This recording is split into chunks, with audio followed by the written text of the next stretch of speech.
Hey there, Katie. So I got a practice session in today on the Barcarole, and I just wanted to get more intimately familiar with the piece. And I had a couple of ideas, and I kind of, after developing some familiarity with the piece, I was able to uh, craft some sort of storyline that I wanted to communicate. And you might find this convincing and apply it to what you do with the piece.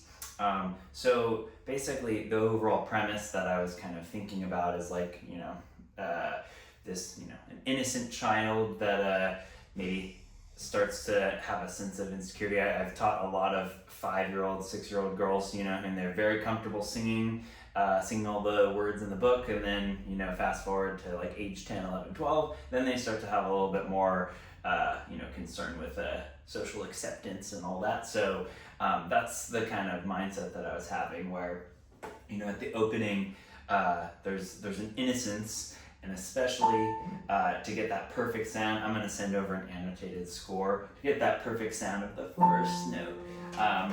I put a little heart around it, making that as beautiful as possible, a little ping in the right hand, which might mean a little bit of, slight scratching motion on the key. And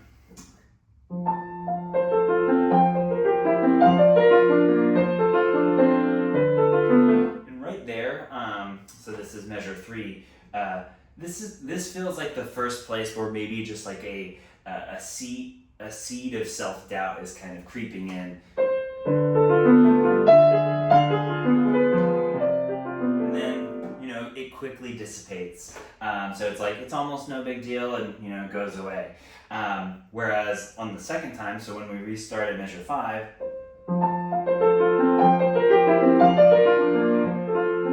now here's where things don't go away so quickly. In our lesson yesterday, I said maybe on the second time add una quarta pedal, just to find it a little more convincing and seeing the levels. I'm maybe rethinking, I might start with the una quarta pedal down at measure 7. Then a little more the second time.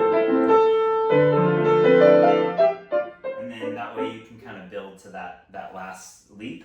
I remember in your left hand, you were having a little bit of issues with that arpeggio.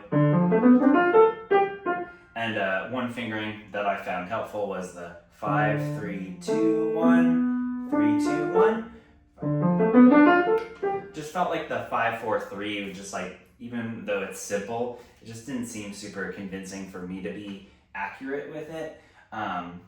So that's where I'm going with it. So that third line kind of just feels like, the seed of self-doubt is starting to turn into rumination and worry, and then it kind of ends with this like passionate build up to the.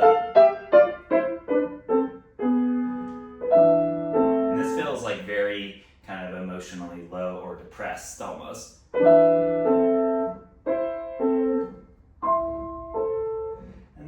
After like an experience of that, going through that, rumination and depressed, maybe there's a little bit more hesitancy and a sense of like woundedness in measure 13.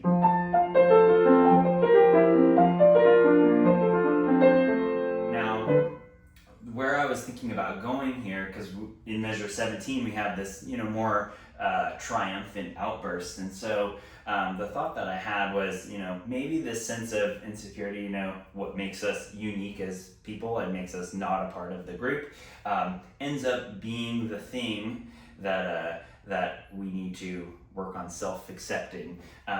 Maybe that thing that you're insecure about ends up being the thing that's your light, and so maybe this section is about discovering,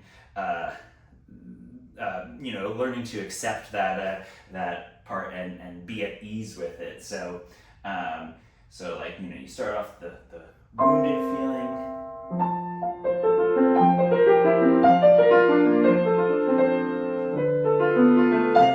And it's like, oh goodness, it's back, but maybe it's transforming a little bit, and you're kind of holding back the build just a tiny bit.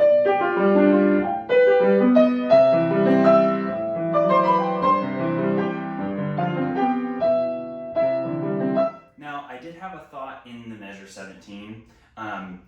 So when you have those 16th octaves, obviously I don't have those perfect yet.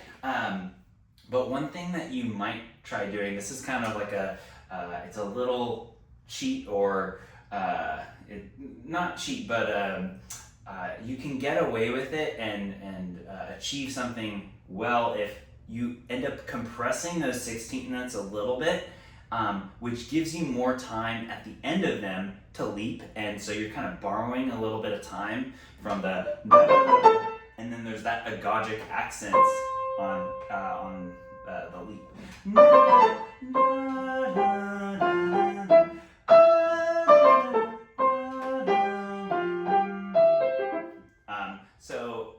I use that. There's this Gershwin prelude that I'm working on, and it has these running 16th triplets. And you could play that, but it's very fast. So what I end up, if I had to isolate at a slow tempo, what I'm doing, I'm compressing them. And because it's so much faster, it's really hard to detect that you're purposely manipulating the rhythm to give yourself a little bit more time to move. So it's like, I'll do that one more time.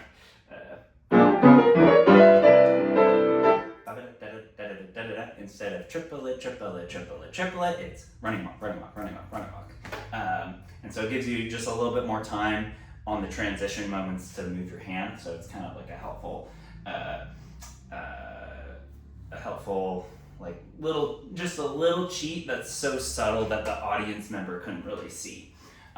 We already talked a little bit about it at measure 21, but I kind of thought about this as like, I don't know if you've ever done affirmations before, where you say like, oh, I'm strong, and maybe the first couple times you say something that you're wanting to become. So like, say I'm strong, or I am courageous, or something. When you're not really like fully bought in, it is a little bit emotionally flat. Like you're not so convinced. You're trying to convince yourself on the first time. And then on the second time, you might get a little bit of momentum. You're believing what you're telling yourself a little more. And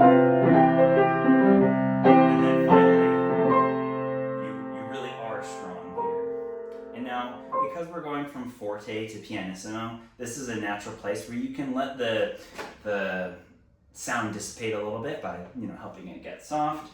Maybe soft pedal here. And this next section after this, what I kind of imagine is, so like if there's a little bit of wandering happening harmonically, you have all these secondary dominants, it's harmonically unsure of like where it exactly is.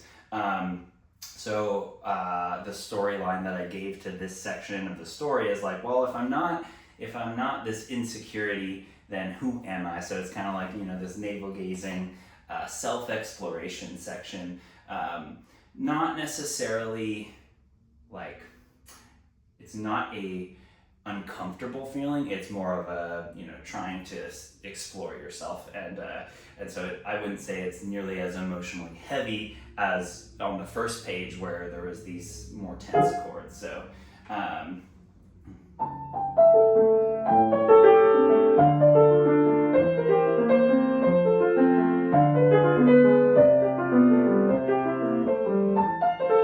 maybe starting around here, you can start to gradually release the soft pedal.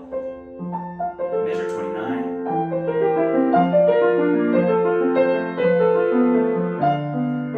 And then right here at 32, we all of a sudden, we're going to go back into that.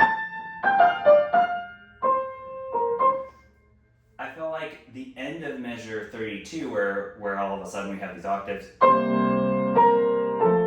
that feels to me like, and especially knowing that I want this to be the more like the climax of the piece, it's also in the home key, which I didn't explicitly note like last time, because before measure 17 is in the dominant key. It's in C.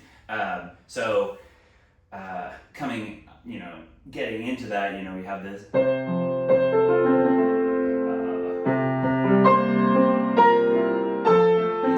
This is me.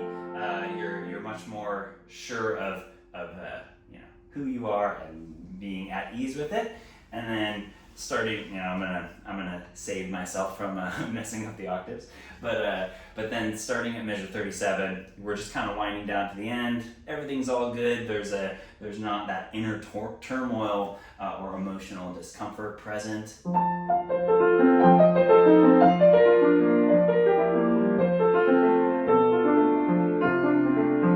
Right here, this is the final cadence of the piece. We're going from our C7 to measure 41 is the F major, and so what I wrote in the annotated score is like, pretend that is that's the last measure, like that the end is measure 41 and everything after it is just a little bit of, like, you know, the little cherry on top at the end, but it doesn't really serve that much musically. It's not going anywhere harmonically. It's all F major.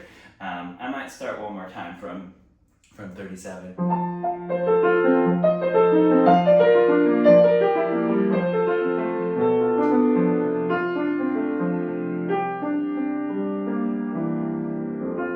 Make that super beautiful.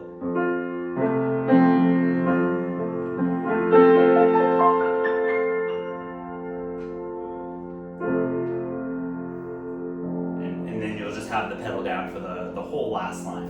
And it's just like a little extra frosting. It's not contributing more to the piece. So give the necessary amount of, you know, I guess, relief to that F major, that authentic cadence.